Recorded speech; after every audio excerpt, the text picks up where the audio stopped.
Tonight is, of course, Hoshana Rabbah, but I was asked to speak a little bit ahead of time about the Yom Tov that is coming tomorrow night, the Yom Tov of Shmini Atzeres, which in Eretz Yisrael is also the Yom Tov of Simchat Torah. It's one Yom Tov. And in many ways, it's a bit confusing because there's no other case in the entire Torah where after one Yom Tov, you have a distinct Yom Tov that comes right afterwards. Sukkot is a 7-day holiday, and after the 7 days of Sukkot, there is a new, totally independent Yom Tov that is called Shmini Atzeres. It is not Sukkot. In Chutz La'aretz, things are a little murky because of the 2 days Yom Tov, etc. But in Eretz Yisrael, it's very, very clear that this is what it is. Tomorrow night, we don't sit in the sukkah, we don't have lulav and esrog. We recite a Shechiyanu in Kiddush, we say in Kiddush and in davening, Shmini Atzeres. So it is a Yom Tov that on one hand is totally independent from the holiday of Sukkot. On the other hand, it is right after Sukkot. It immediately comes after Sukkot. Now, that's one point to understand. What is this concept of a post-Sukkot Yom Tov that is not Sukkot, but it comes right after Sukkot? And a second thing to understand, just to be sure people understand this, it is of course true that on Shmini Atzeres we finish the Torah. We do finish the Torah. Even in Chutz La'aretz, we finish the Torah on the second day of Shmini Atzeres, which is called Simchat Torah, but it's really Shmini Atzeres. But one has to understand that that is not definitionally part of the Yom Tov. The Torah does not require, number one, the Torah does not require that you read the Torah anyway. Kriyas HaTorah is midrabanan, it is not d'oraisa. Number two, Kriyas HaTorah was not always in every place done on an annual cycle. Today, we finish the Torah in a one-year cycle, but Chazal tell us that the original minhag in Eretz Yisrael was to read the Torah in a 3-year cycle. The minhag of Bavel was 1 year. The minhag of Eretz Yisrael was 3 years. So it turns out that if you're on a 3-year cycle, there certainly was no hechrech, and every year, Shmini Atzeres, you didn't finish the Torah. So one has to understand that the Yom Tov of Shmini Atzeres is a Yom Tov that existed as a Yom Tov even before the takana that the Torah would be finished every year during this time. It is not the definition of the Yom Tov. It is a hanhaga that was superimposed on the Yom Tov, and I'll discuss why that was so. Okay? So even if there would not have been the completion of the Torah, there would have been a Yom Tov called Shmini Atzeres. So what is Shmini Atzeres generally? So Chazal tell us a very beautiful medrash, Rashi brings this medrash, that during the holiday of Sukkot we brought korbanos for all the nations of the world. The Parei HaChag, the bulls of Sukkot, the Parim, which start off with 13, 12, 11, 10, 9, 8, 7. They add up to 70. And the Gemara in Sukkah says that is because the 70 Parim are Keneged the Umos HaOlam. And according to Chazal, that actually means we are praying for them. We are bringing korbanos for them. We are asking Hashem to bless them. The Gemara, in fact, says that had the nations have known all that we do for their blessing, they never would have destroyed the Beis HaMikdash. So Sukkot, in some ways, is a universalistic holiday. It is a holiday in which we ask Hashem's blessing on all of the world. But the Medrash tells us, if a melech made a party for all of his subjects, and for a week everybody was coming, like Achashverosh's huge party, but at the end of the party, HaKadosh Baruch Hu said, the melech says to his dearest friend, everybody's going home. You stay with me for a while so we can enjoy private time together. This is Shmini Atzeres. The word Atzeres is Latzor, stay back, hold back. Everybody's going home. We're finished with the Umos HaOlam. Shmini Atzeres is the private, intimate relationship that Hashem has with the Jewish people. And that's why it is brought down that the Gra, much earlier than the Gra as well, was more misameach, more besimcha and Shmini Atzeres than he even was the rest of Sukkot. Because Shmini Atzeres is the miyuchadika love that God has for the Jewish people. In many ways, the Svarim point out that Shmini Atzeres is an extraordinarily holy day. This is even before it became Simchat Torah. I'll connect it to Simchat Torah shortly. The number 8 is a very significant symbolic number in Judaism. The cycle of nature is a cycle of 7. Hashem made the world in 6 days and rested on Shabbos, and then the cycle begins again. What is 8? 8 represents a cycle or a level that is above the natural order of causality. That is why Bris Milah is on the 8th day, because Hashem's covenant with the Jewish people is above the rules of history. There was a famous historian who tried to map the rise and fall of many, many civilizations. Like what makes civilizations rise, what makes them fall. And he was able to study 50 different civilizations, and 49 met his pattern. But the Jewish people didn't. Under all of his historical research, there ought not to be a Jewish people. Now, they say this historian was anti-Semitic. The truth is, I can understand that, because if you have a theory that works 49 out of 50 cases, and the Jews ruin your theory, yeah, you're going to hate the Jews. But the emes is, I think that, in a way, this did not upschlag, this did not refute his theory at all. Because his theory was explaining the way historical processes work. Jewish people are l'mala min hateva. That's the notion of 8. So it says Shmini Atzeres is a day of holiness that is so high, so elevated. It exists on the level of 8. It's l'mayla min hateva. Shmini Atzeres is a window into Olam Haba. It is a Kedusha that is so elevated that it's not even concretized by any specific mitzvos. There is no sukkah, there is no lulav, because it is a world of pure ruchnius in which you take the tangible ideas of the sukkah, Emunah in Hashem, Bitachon, what the Zohar calls Tzila de Memnusa, the shade of Emunah.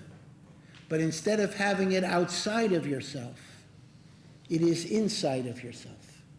It is a sukkah without a sukkah. It is being margish the ananei hakavod, even when you're in your physical house. For 7 days, we needed to have some physical chitzoniistic symbol of all of these things. Shmini Atzeres, we're menatek.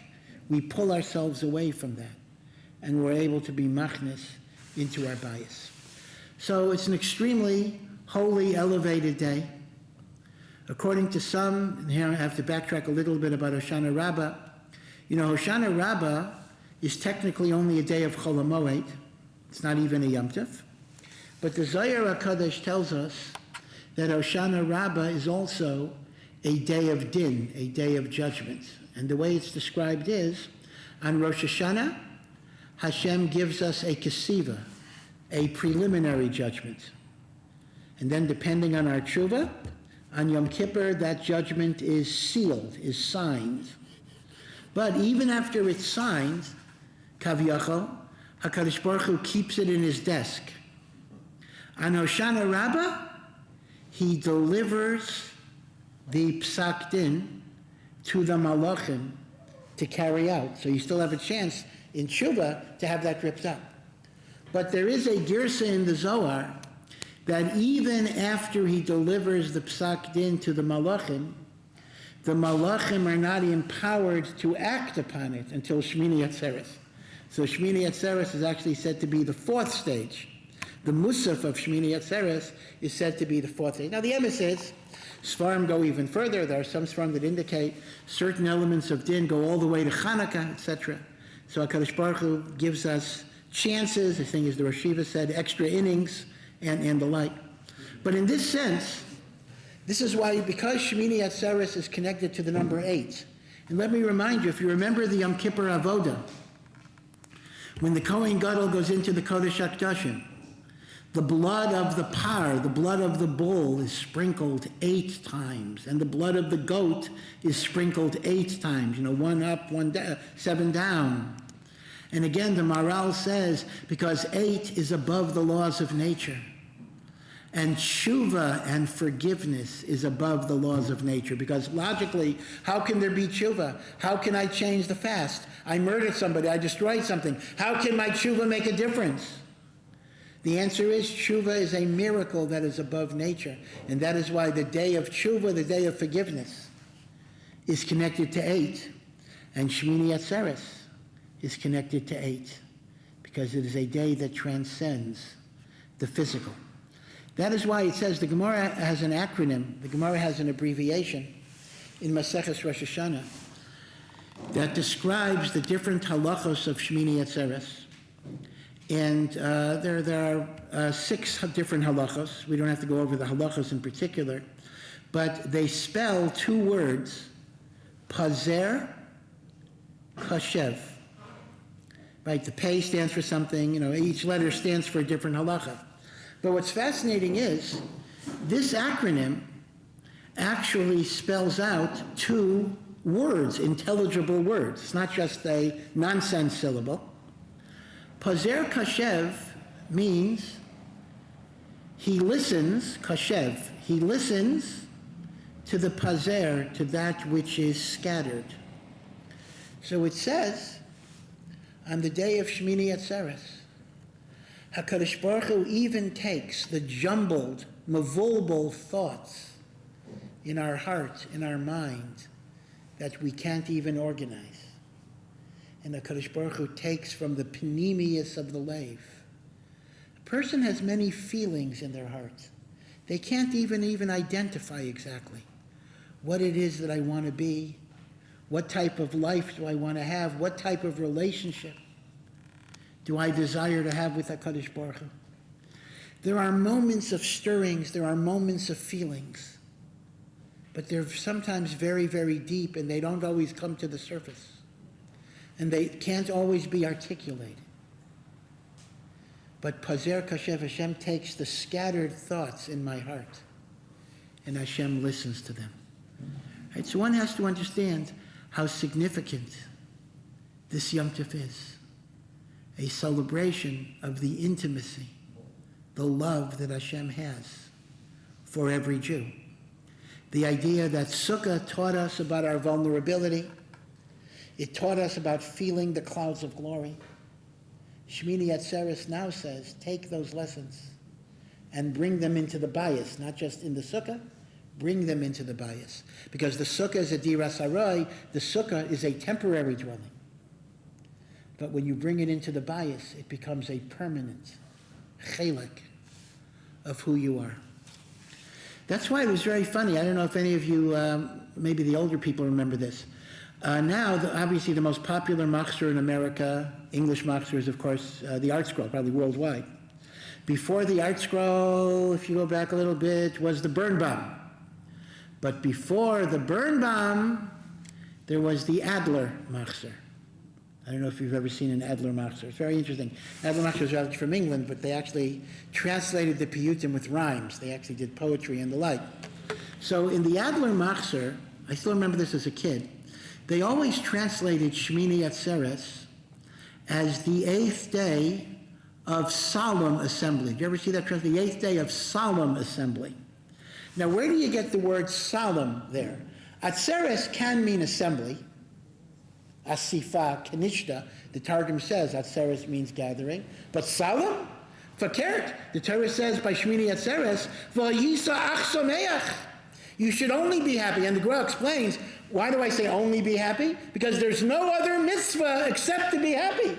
Sukkot, we have Lulav and Esrog. Shmini Atzeres, V'yisa ach someach. So where do you get the solemn assembly? That's kind of a pella. I don't know where the translation even gets the concept of solemn assembly. But perhaps they were being mekubalim, that in this tremendous joy is a great, great solemnity. Something great and powerful is happening. The intimacy of his karvos to the Shekhinah, This is not a small thing. This is Mora Gadol, great awe. Gilu birada, David HaMelech says, rejoice in trembling. And that is why you find, during Simchat Torah, Shmini Atzeres, because remember, they are the same Yom Tov, whether it's 2 days or 1 day, they are the same Chag. There is no separate Chag called Simchat Torah. They are the same Chag. You will notice that there are different nuschas, at least if you have a Baal Tefillah who knows what he's doing. He will incorporate in the nusach of Simchat Torah motifs from the nusach of Yomim Noraim. Ma'ariv is davened, for example, like da-da-da, right? Ma'ariv is davened like Rosh Hashanah davening. Now, why is that so? So some people look at it as parody, that on the happiest, most laid-back day of the year, we bring in Yom Kippur, Rosh Hashanah. It's kind of like a joke. Not at all. Not at all. It is not a joke. On Shmini Atzeres, we are replicating the experience of being Lifnei Hashem that we have on Yom Kippur. And that is why it is no accident that except for the Kodesh HaKadoshim Korbanos, the Musafim of Shmini Atzeres are the same Musafim as Yom Kippur. Look in the Chumash. The Musaf offering of Shmini Atzeres is the Musaf offering of Yom Kippur. Again, you don't have the Kodesh HaKadoshim Avodah. It's the same. And the Nusach, the tunes are the same, because there is a Bechina. Yom Kippur is described as Lifnei Hashem Titoru. In front of Hashem you shall become pure. Shmini Atzeres is Lifnei Hashem. And that is both the source of the Simcha and the source of the Ra'ada, the trembling. And that is the genius in which we incorporate the Yom Kippur davening as well as the Hakafos of Simchat Torah. Now, the point that I'm trying to bring out here is, all of this was true even when we did not finish the Torah on Shmini Atzeres, even when we were going on a 3-year cycle. In fact, the Meshech Chachma has a very interesting hara. The Gemara says in Megillah that the Kriyas HaTorah of Shmini Atzeres or Simchas Torah is Zos HaBracha, the last parsha of the Torah. The Meshech Chachma Tainas that even when you weren't finishing the Torah, this was the Yom Tov Tika Kriya. It's very fascinating. Meaning, if we would ask somebody, why do you have to read Zos HaBracha on Simchas Torah? The answer is, well, because we have to finish the Torah. The Meshech Chachma says, that's not true. Even when this was not the Siyam HaTorah, you're finishing the Torah every 3 years, Zos HaBracha was the Kriya, the same way, Emor is the Kriya for the first day of Sukkot. Zos HaBracha was the Kriya for Shmini Atzeres. Why? Because Zos HaBracha is about Moshe Rabbeinu blessing Am Yisrael and telling every single Shevet how beloved they are by God, and how every single Shevet has its mission, has its purpose, has its function, has its avodah, has its chavivos. And that's what we hear every Shmini Atzeres. So Zos HaBracha, you see, it's a very fascinating chiddush, is not only because you're Messiahing the Torah, even when you weren't Messiahing the Torah. Now, he does say an interesting thing. He says, when you weren't Messiahing the Torah, you didn't read the whole parsha. Yitzchak didn't read the whole parsha. You just read the brachos of the Shvatim. And if you look, fascinatingly enough, I don't want to be overly technical, the brachos of the Shvatim take up the first 5 aliyos of Zos HaBracha. Now, the Kriyas HaTorah of Yom Tov is 5 aliyos. So Zok the Meshech Chachma, the original Kriyas HaTorah of Zos HaBracha was not a Siyum HaTorah, it was the brachos for Am Yisrael. Later, when we went to a 1-year cycle and wanted to finish the Torah, so then we did the rest of the parsha. We added Chasam Torah as again. Chasam Torah is almost a Haisafah. It's not one of the five aliyahs for Yom Tov. And that is why, again, he's miyashav a kasha that Taisus asked, because if you look, the Haftarah that we read on Shmini Atzeres is the first chapter of Yehoshua. Moshe dies, Yehoshua takes over. But the Gemara in Megillah says that the Haftarah of Shmini Atzeres is not that. The Haftarah of Shmini Atzeres is Shlomo HaMelech blessing Am Yisrael upon the conclusion of the dedication of the Beis HaMikdash on Shmini Atzeres. So Tosfos asks the kasha, how come our minhag is not like the Gemara? So Zok Meshech Chachma, because the Gemara is referring to a time when the only kriya of Zeis HaBracha were the brachos of the Shvatim. Memela, the Haftarah is Shlomo HaMelech's bracha for Am Yisrael. When we later had a minhag, which is after the Gemara, to finish the Torah, which ends with Moshe Rabbeinu dying, so then the Haftarah changes to Yoshua, which is the transition. In other words, that's chiluk. Okay. So now, what I've tried to illustrate a little bit is the importance of Shmini Atzeres independent from its being the day that the Torah is finished. But Lamaisa, we do finish the Torah that day, and we celebrate with singing and dancing, and in particular we celebrate with a ritual, which we also do on Hoshana Rabbah, called Hakafos. Now, let me point out, again, just a simple observation. We're going to do Hakafos tomorrow morning, Hoshana Rabbah Hakafos, and then we're going to do Hakafos both tomorrow night and the next day. And of course, for Chutz La'aretz people, there'll be a day after that, but let's just focus on the basic Eretz Yisrael schedule. Now, what is the Yesod of Hakafos? So the Talmud Yerushalmi says that the inyan of Hakafa 7 times is a zecher to the Hakafos of Yerichai. That when the Jewish people conquered Yerichai, which was the very first city that they conquered in Eretz Yisrael, they walked around the city once every day. And on Shabbos, they walked around the city 7 times. And as the black spiritual has it, and the walls came tumbling down. So we're makif, we walk around in the Mikdash, the Mizbeach. Here we walk around the Bima 7 times. That's in addition to all of our dancing. Sometimes we forget about the Hakafa. The Hakafa itself is an Avaida. We do 7 Hakafas. Tomorrow it'll be more Nikr, 7 Hakafas. So what's the Sheikhas? What does the Yerushalmi mean when the Yerushalmi connects Hakafas? Now again, the Yerushalmi, by the way, is not talking about the Hakafas of Shmini Atzeres. The Yerushalmi is talking about the Hakafas of Hoshana Rabbah. But still, we'll look at Hakafas Bichlal. And the Meforshim explain that in ways we don't understand, to be makif, to surround something, breaks down the barriers and mechitzas that separate you from it. So walking around Yericho 7 times caused the walls to collapse. It was mevatel barriers. This is why a kala walks around the chassan 7 times. Because a young man, a young woman, or old man, old woman, whatever the age you get married, there are going to be barriers between them, different backgrounds.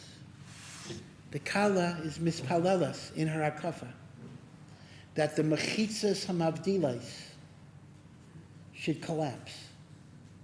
Yerichai, the walls of Yerichai. There is oftentimes a great mechitza that's mavdil us from HaKadosh Baruch Hu. It is the mechitza of avaynais, the mechitza of sin, of rebelliousness, of hakpada, of lack of avas Yisrael, of bittul Torah, of lashon hara. These are aveiros that are not just stam aveiros, but they're mavdil, they're a mechitza hamavdil. And on both Hoshana Rabbah and on Simchat Torah, and I'll talk about the differences in a moment, we're makif 7 times. And that's what the Yerushalmi means, that kishem, that the hakafas of Yerichai are mesamel, they symbolize the obliteration of mechitzas. So too our hakafas obliterate the mechitzas that separate us from HaKadosh Baruch Hu. Each hakafa is mevatel a mechitza.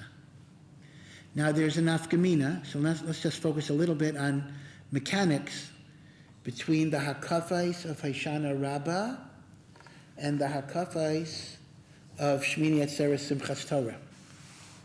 On Hoshana Rabbah, we will walk around tomorrow morning, in Mitzvah Hashem, we will walk around the bima 7 times with our lulav and esrog, and somebody will be holding the Torah. So we'll be walking around somebody holding the Torah. On Simchat Torah, we will walk around with Sifrei Torah around an empty bima. No one will be holding the Torah in the middle. We will be walking around the bima. So the hesber that's given is that we're doing this in 2 stages. Stage 1 is tomorrow morning. We connect ourselves to the Torah by doing mitzvahs. The lulav and esrog is a mitzvah. So how do I develop the ability to learn Torah and to absorb Torah? Torah is not just intellectual. A person absorbs Torah only if a person is committed to the Ratzon Hashem. So how am I mechaber myself to the Torah? By mitzvahs, by the lulav and the esrog. But then you come to a higher and deeper level. How am I mechaber myself to HaKadosh Baruch Hu? By connecting to his Torah. So stage 1 is the mitzvahs enable me to be nischaber to the Torah. And stage 2 is the Torah enables me to be nischaber to the Ribono Shel Olam. That's the level of Shmini Atzeres Simchat Torah. And that's why the Gra writes, that the hakafas around the bima is a reenactment of the Gemara at the end of Ma'id Katan that says that the tzaddikim will make a dance around the Shechina. And they will say, Mocha, they will say, Zeh Hashem kivinu lai, this was the God that we hoped for. Nagila v'nismacha b'shuaso, we will rejoice and become gladdened in his salvation. And therefore, when you're walking around the bima, you are dancing around the Shekhinah. That's why the Gra is very makbid in the shows that had raised bimas with like a kind of a stage a little bit. And often children would sit on the floor during hakafas. He says he would not allow anyone to sit on the bima or near the bima, because he says that is the maishav of the Shekhinah. Can you imagine that? I don't want to take away people's spontaneous joy, but this is how elevated and kadosh this is. Another example to this, the Chidushei Harim. Somebody once complained he didn't get a hakafa. He didn't get a hakafa. He says, why wasn't he honored with the hakafa? The Chidushei Harim said, you know what a hakafa is? A hakafa, if a person goes to Beis Din and a person is chayav to take an oath, whatever it is, you're a mighty b'mikdash, you're chayav to take a shavua. The most chamor dika shavua that a person takes is when he takes a Sefer Torah and he swears to God by God's name that he will do what he has to do. That is such a chamor dika shavua that many times people would rather pay. In other words, if I was, I don't owe you the money, but if the Beis Din is going to make me swear, I said, take the money. In the Gemara itself, where people would say, I'd rather pay than make a shvur. So the Chidushei Harim says, when you take the Sefer Torah and you dance b'hakafa, you're making a shavua to the Ribono Shel Olam b'nekitas chayfetz, by taking a Sefer Torah. So he said to the man, are you so sure you want to make that shavua? It's a big deal. Right, so those are the hakafas. Now, what is the significance of the number 7, though? Why 7 hakafas? Right, 7 hakafas. So here, again, the Mekubalim say, we'll keep this relatively simple, obviously, both because It's extremely complicated, and also because I myself am not someone that claims to have an in-depth knowledge of this. But just on a very, very simple, pashut level. The 7 hakafas are mechuven, and the truth of the matter is, even if you take an art scroll machzor for Sukkot, and it's worthwhile to study it a little bit, to look at the different tefillos. Again, we tend not to say it, but to look at the tefillos between the hakafas, you can learn quite a lot from looking at the nusach of the tefillos from the Chidah, from others. The language is not that difficult. But the 7 hakafas are based on 7 spheros. Now we say there are 10 spheros, which are the ways that Hashem interacts with the world. But the first 3 are really what you might call mental operations. Chachma, Bina, Das, or Keser Chachma, Bina. But the lower 7 are the midos through which Hashem interacts into the world. There's chesed, loving kindness, gevura, strength, etc. And we are told that there are 7 great personalities who exemplified this divine midah and were able to bring this midah into the world. So, hakafa number 1 is said to be Avram Avinu's hakafa. It's in honor of Avram Avinu. It invokes the merit of Avram Avinu. Avram Avinu, of course, served HaKadosh Baruch Hu primarily through the attribute of loving kindness to all, whether one deserves it or not. And therefore, the first hakafa breaks down the mechitza that will enable more chesed to flow into the world. But, as Rav Moshe Cordovero writes in the Tomer Devaira, in order to bring the divinity into the world, it must start with our own behavior. So essentially, if the hakafa rishona is an avodah to bring more chesed into the world, it also requires that I be a person that is capable of greater chesed and greater kindness. And that is the machshava of the hakafa rishona, to bring Hashem's chesed into the world by my being mishtadel, to be a person that is gaimel chesed into the world. The second hakafa is Yitzchak Avinu's hakafa. And Yitzchak represents the opposite midah, the midah of gevurah. Now here you have to understand, in English we might say the opposite of kindness is cruelty. Chas v'sholom, gevurah is not cruelty. Cruelty would not be a mila. Yitzchak was not cruel. But rather, gevurah is the midah of tzimtzum, of concealment, of contraction, of holding things in. The world needs chesed and gevurah. If all we would have is the midah of chesed, then in a sense, we would not exist. We would be overwhelmed by a light that is beyond our capacity to absorb. Without some type of symptom of chesed, and without some type of midas adin, Rishayim would just do evil and evil and evil and evil, and nothing would ever happen to them. And that is why Avram Avinu, that represents pure chesed, had a Yishmael, because pure chesed alone has a kilkel, and therefore it needs to be counterbalanced with gevurah, inner strength, holding back, concealment.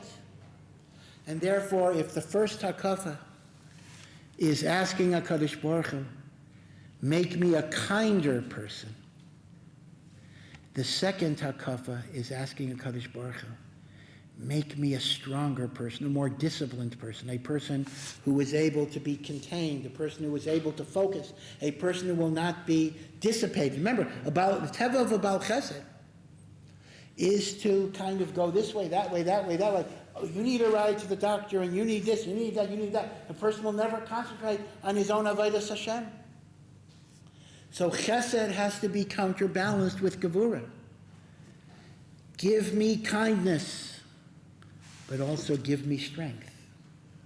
And that is the midah of Yitzchak Avinu, the midah of Pachad Yitzchak. But simply having chesed and gevurah exist in their extreme forms is also not a great thing, because then a person moves from one to the other, one extreme to the other extreme, so there needs to be a mediation, a synthesis, a harmonization. And that is the third sphera that is called Tiferes. Tiferes is beauty. Tiferes is also called truth, because what that does is that synthesizes, that harmonizes, that integrates, that balances the midah of chesed and the midah of gevurah. As the Svarim tell us, Avraham Avinu, that represents chesed in extreme, has the psolas of Yishmael. Yitzchak, that represents gevurah in extreme, has the psolas of Esav. It is only Yaakov Avinu that has the midah of Tiferes, the mizug, the synthesis of chesed and gevurah, which is called beauty, because beauty is when you take all the different disparate conflicting elements and you synthesize them together. That you have beauty and you have emes.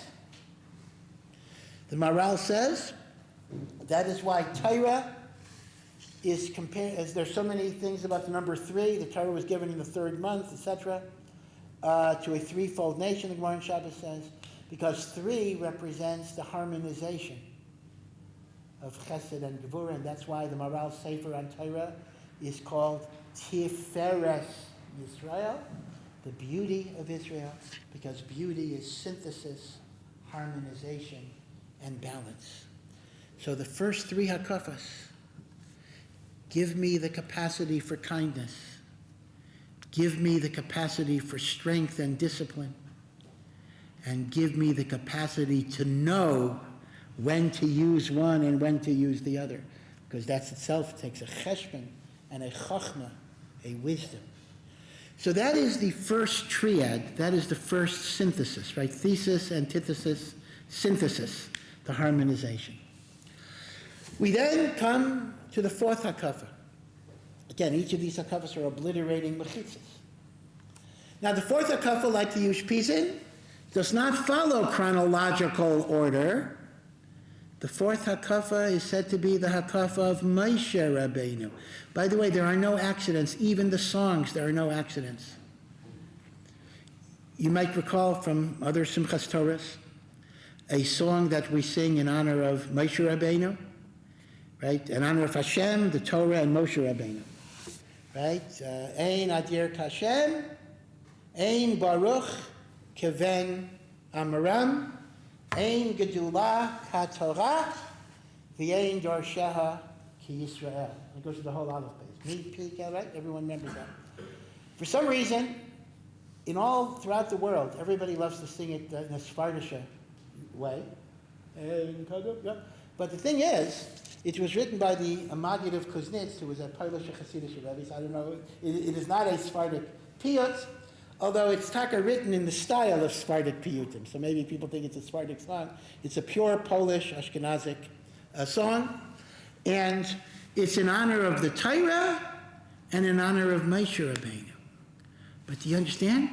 It belongs to the 4th hakafa. If some guy starts singing it in the 3rd hakafa, you keep him quiet. It belongs to the 4th hakafa because the hakafa of the 4th hakafa is in honor of Moshe Rabbeinu, and the svira that this represents is the svira of Netzach. So there's Chesed, Gevurah, Tiferes, Netzach. Now Netzach, even the translation of Netzach, is not so pashut. Netzach can mean eternity. Netzach means victory, nitzachon. And essentially, what Netzach Hod Yesod, which is the second group of 3, is replicating a different type of conflict. The first 3, Chesed, Gevurah, Tiferes, is how do I balance kindness with the need to have discipline, and then the imperative of synthesizing. Right? So those are processes you go through. The second is dealing with a different type of conflict. Netzach is the idea that even if I have successfully determined in my mind and my heart how to balance chesed and gevurah, there are chitzonius, there may be external obstacles that will stop me from doing what I have to do. Family may not be supportive. I'm not in the right yeshiva. I don't have the rabbeim that I need. My boss is not considerate. Netzach is the kayach to be misgaber over the meniyais mibachutz that will try to destroy you. And that was the koyach of Moshe Rabbeinu.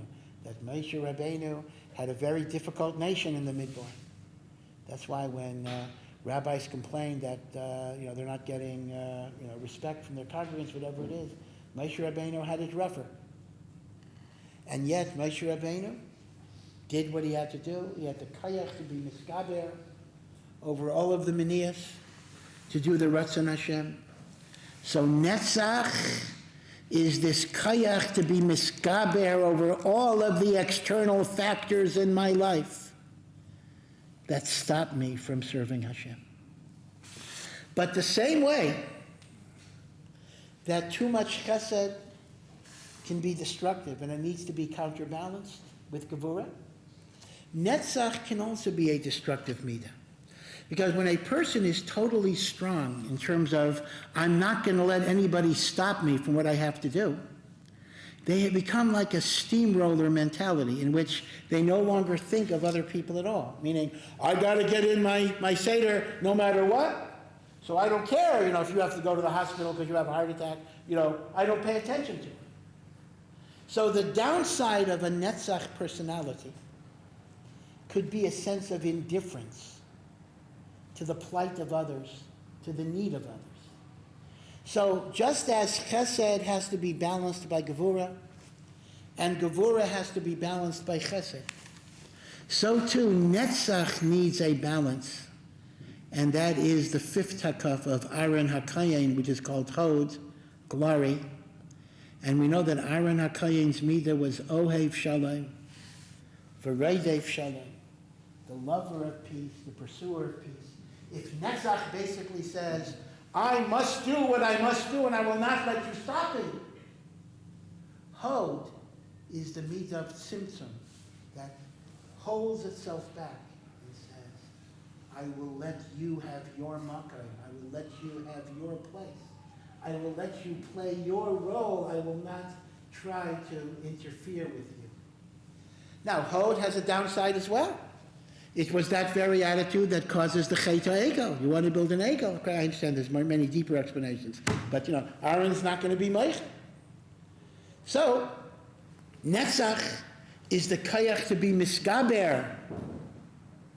Hod is the koyach to be misbatel. But you need a balance, you need a synthesis. When to be miskaber and when to be misbatel. That is the midah of Yesod.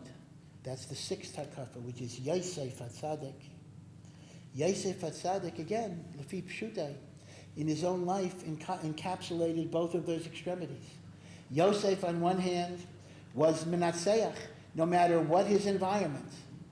He rose, he remained in Eved Hashem. He did not allow either the low point of being a slave in prison for so many years, and he still served Hashem. And then even the bigger nisayon of being a Mishnah L'Melech. Yosef represents the koyach of Netzach, but at the same time, Yosef was able to forgive his brothers. And again, the Meforshim say, Yosef is described as an ish matzliach. Now, Rav Moshe Scherer, again, the head of a great, again, he's not normally known for Chidushei Torah, but he once said a very beautiful pshat in this pasuk, and he was a very, very, very great askan and makorev to many Gedolei Yisrael, so really his thoughts, I think, can be an expression of Das Torah, that if you translate it literally, Yosef ish matzliach.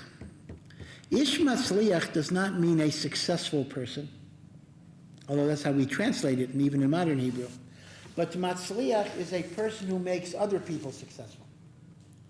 Yosef learned the secrets that are all of the business management books. That the secret of being a good boss is you make your employees look good, because then they're going to work harder and work with enthusiasm. That Yosef, unlike the boss who says he gets all the credit when things go well, and the employee gets all the blame when things don't go well, the Ish Matzliach sees his tafkid to build people, to be mechazik people, to show them their potential. But that requires a certain hispatlis to be able to step back and not fill the space with your ego and the like. So therefore, Netzach and Haid. Netzach is the kayach of hiskabras, and Haid is the kayach of hisbatlus. The synthesis is in the sphere of Yesod, where Yosef is menatzeach and at the same time is mispatel in terms of being an ish matzliach. So, this gives us 6 hakafas. We ask Hashem to obliterate the mechitzas. Give us the ability to be kind. Give us the ability to be strong, disciplined. Give us the ability to know how to balance. Give us the kayach to be miskaber over the chitzonius, and give us the kayach to be misbatel to the chitzonius. And give us the ability to know when.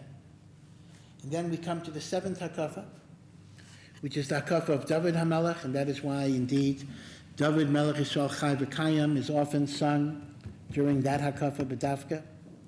See, people don't realize this. People might start singing a nigun at any point without recognizing that even the nigunim have a certain makam where they're supposed to be said. And what is malchus? This is called malchus, kingship, David HaMelech. So the Zohar HaKadosh says, Malchus is an empty vessel. It's as if HaKadosh Baruch Hu brings all sorts of hashpos into the world, chesed, gevurah, tiferes. He mixes them in whatever the appropriate proportions are. And when they come out, they are an expression of Hashem's Malchus. In other words, Malchus is nothing more than the mixing of all of these spheres together. It is an empty vessel. And therefore, the ultimate goal is that when I incorporate in my personality all of the different spheres of the Ribono Shel Olam, my final tefillah is, may my life be an expression of the malchus of HaKadosh Baruch Hu in the world. May every single activity that I engage in establish and proclaim Hashem's malchus. And these are what the hakafas represent. This is the, again, Chazal, or the Minhag Yisrael. We're not even sure exactly when it happened. It's after the Gemara.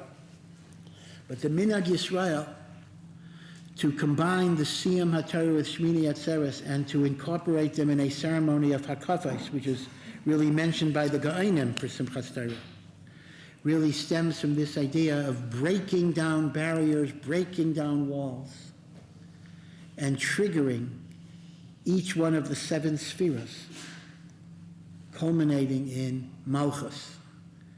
And again, if you look in the Art Scroll Machzor, look at the end of the Machzor, the part that's not translated, unfortunately. They the piece of that most people don't say. So they'll say, some people say these prayers between the hakafas. So look at it. Hopefully you'll be able to understand it. And it actually says, the first hakafa, bring chesed into the world, gevurah, tiferes, netzach, hod, yesod. And many people say after the first hakafa, may Hashem remember the merit of Avraham Avinu. And after the second hakafa, the zechus of Yitzchak, who was at the Akedah. And then Yaakov, and then Moshe, then Aaron, then Yosef, and then David. This is actually mentioned in the hakafas. So, B'ezras Hashem, Rabbi Yerucham, the great mashgiach of Mir, once said during a Simchat Torah celebration that he doesn't know if the Eibishter gets more nachas from the joy of Simchat Torah or the seriousness of Ne'ilah, because both of them are very, very close to pivotal experiences of Kedusha and Devekas to HaKadosh Baruch Hu. As I said, it is no accident that the Nusach of Simchat Torah Shmini Atzeres has so many parallels to Yomim Noraim, because it is indeed not just the siyum of Zman Simchasenu, it is the conclusion of the Yomim Noraim themselves. So B'ezras Hashem, may all of us be zocha to be Makayim the inyan of the Gilu Birada, to rejoice, but to also have a sense of the momentous seriousness of the rejoicing that we are engaged in.